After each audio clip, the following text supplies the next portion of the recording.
Navbatdagi operatsion kunimiz, navbatdagi bemorimiz, hozir bemorimiz bilan tanishamiz, nima bezovta qilishini so'raymiz.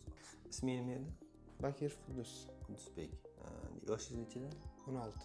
16 da. Yaxshi, qayerdan keldingiz siz? Qayerda turasiz? Do'mbiroq.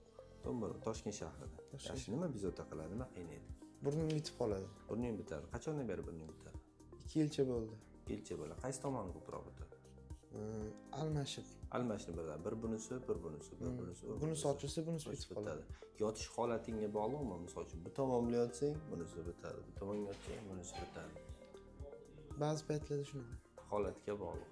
Aksirish, burun qichish, burundan suv kelishi yo'qmi? Yo'q. Yaxshi.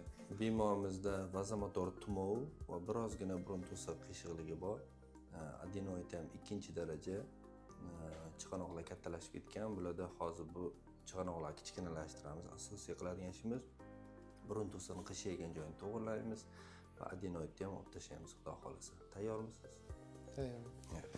Bemorimiz уже operatsion stolda.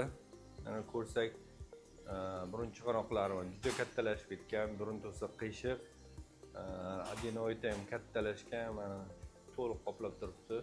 Adenoid olib tashlaymiz, burun to'siqni to'g'rilaymiz, chiqanoqlarni kichkinalashtiramiz.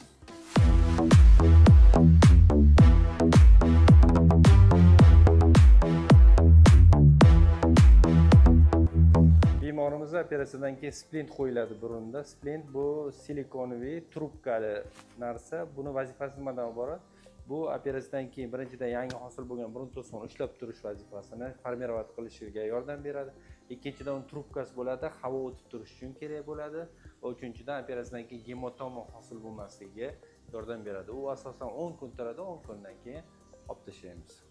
Operatsiyamiz tugadi, bemorning qiyshaygan burun to'siqni to'g'riladik, adenoidni olib tashladik. Mana katta bo'lishiga qaramasdan bemorimiz baribir adenoidi bor, qarang. Shuning uchun so'rilib ketmagan.